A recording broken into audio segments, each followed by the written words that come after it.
Tidak bisa dilihat bukan berarti tidak ada.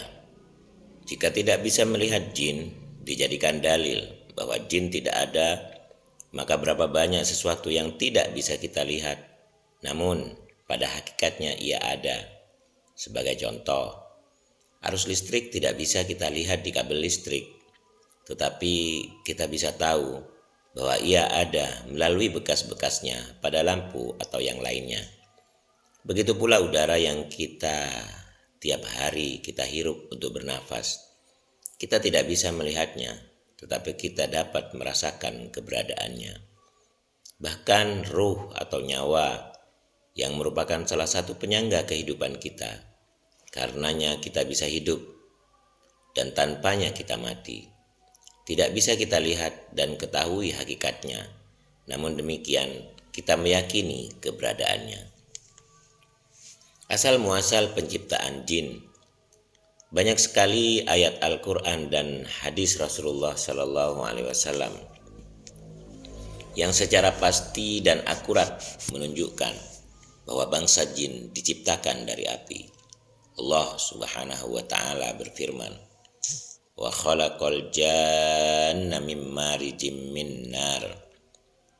Dialah Allah menciptakan jin dari nyala api. Quran surat Ar-Rahman ayat ke-15. Abdullah bin Abbas radhiyallahu anhu mengatakan, maksud dari nyala api pada ayat di atas adalah dari nyala api yang murni. Dalam riwayat lain, Abdullah bin Abbas radhiyallahu anhu mengatakan, maksudnya adalah dari ujung jilatannya. Allah berfirman, wal janna khalaqnahu min qablu min naris samum. Dan kami telah menciptakan para jin sebelum Adam dari api yang sangat panas. Qala ma mana'aka alla tasjuda idh amartuka. Qala ana khairum minhu khalaqtani min nar wa khalaqtahu min tin. Allah Subhanahu wa taala berfirman, apakah yang menghalangimu untuk bersujud kepada Adam saat aku menyuruhmu? Iblis berkata, aku lebih baik darinya. Bahkan engkau menciptakan aku dari api, sementara engkau menciptakannya dari tanah liat. Quran surat Al-A'raf ayat ke-12. Bila ada orang masih menyanggah, bagaimana Anda bisa menjadikan perkataan iblis sebagai dalil? Bukankah dia adalah pendusta? Jawabnya, sesungguhnya yang menjadi dalil bukan terletak pada perkataan iblis itu sendiri, tetapi pada penetapan Allah Subhanahu wa taala kepadanya akan hal itu. Sebab Allah tidak akan menetapkan sesuatu yang batil. Imam Muslim dan Ahmad meriwayatkan dari Ummul Mukminin Aisyah radhiyallahu anha yang berkata bahwa Rasulullah shallallahu alaihi wasallam bersabda, para malaikat diciptakan dari cahaya, bangsa jin diciptakan dari nyala api, dan Adam diciptakan dari sesuatu yang telah digambarkan kepada kalian. Jika bangsa jin diciptakan dari api, bagaimana bisa jin kafir yang diciptakan dari api disiksa dengan api? Masalah ini adalah pertanyaan yang sering dilontarkan banyak orang. Namun, sekiranya mau berpikir secara jeli, niscaya mereka akan mengerti dan memahami hakikatnya. Semua orang telah tahu bahwa seorang manusia diciptakan dari tanah liat, tetapi sekarang ia bukan lagi tanah liat. Asal muasalnya saja dari tanah liat.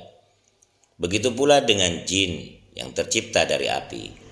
Sekarang mereka bukan lagi api, sebagaimana yang telah diterangkan dalam banyak dalil. Di antaranya adalah hadis riwayat Imam An-Nasa'i dengan isnad sahih menurut syarah Imam Bukhari dari Ummul Mukminin Aisyah radhiyallahu anha.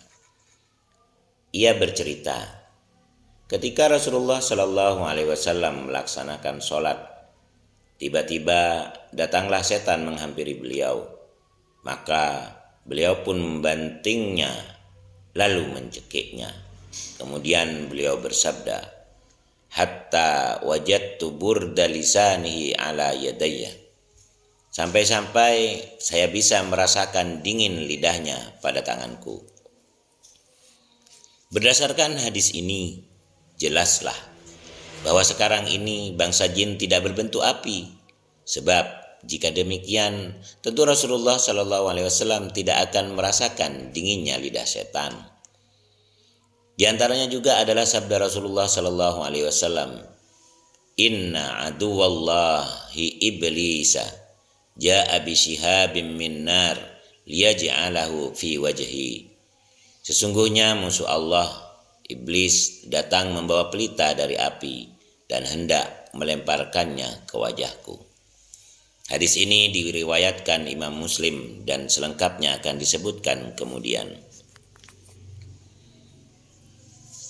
Sebuah hadis riwayat Imam Malik di dalam kitab Al-Muwatta dari Yahya bin Sa'id, dia berkata, pada malam Isra Rasulullah SAW melihat jin ifrit yang mengejar beliau sambil membawa seberkas api.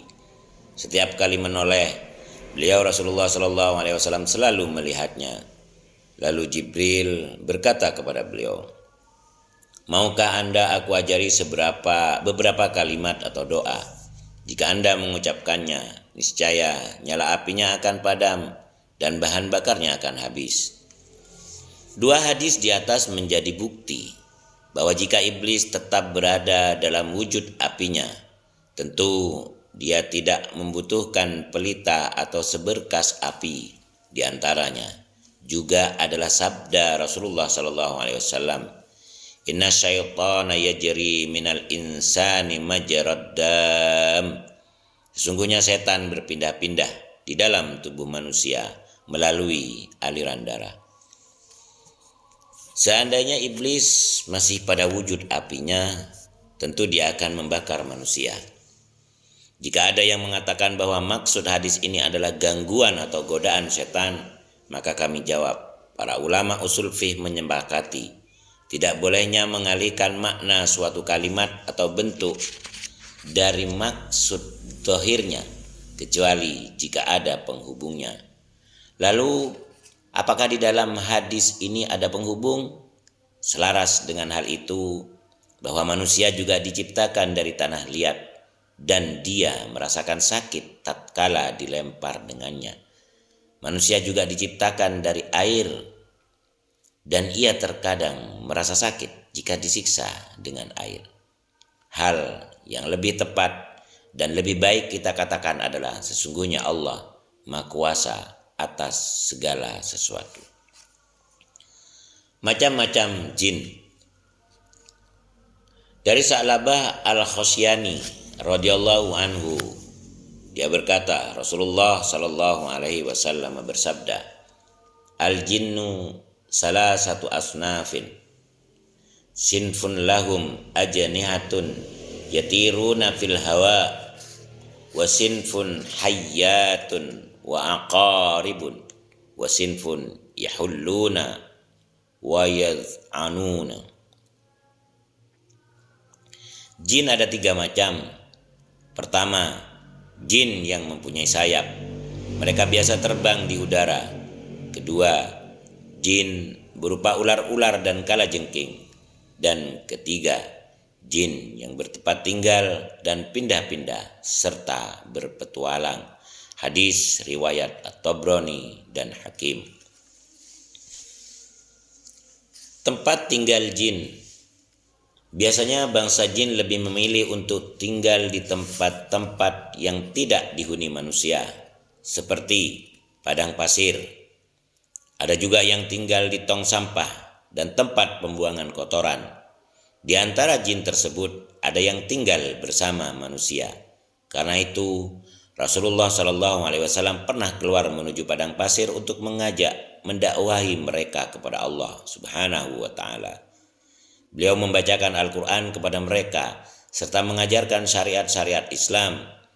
Hadis tentang kisah ini banyak periwayatannya.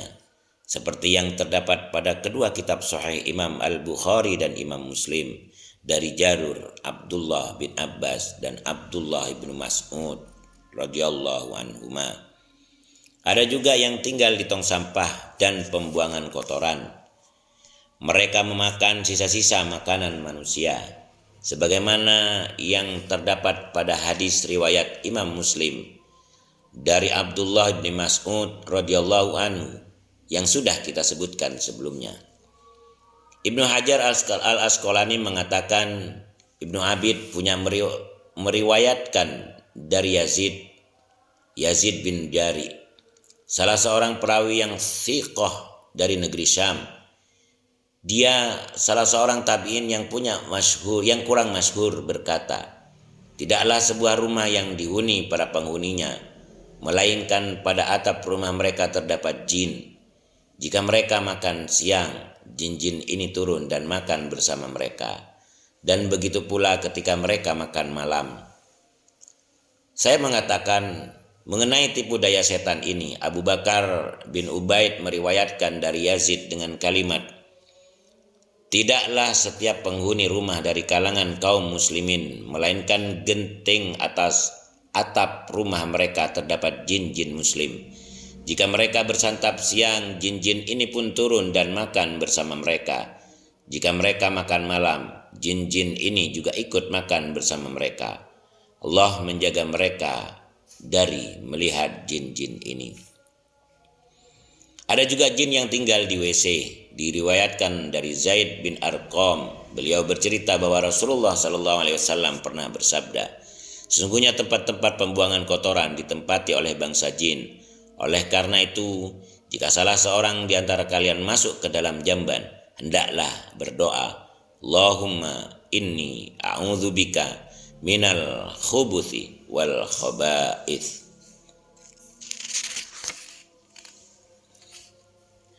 Bisa jadi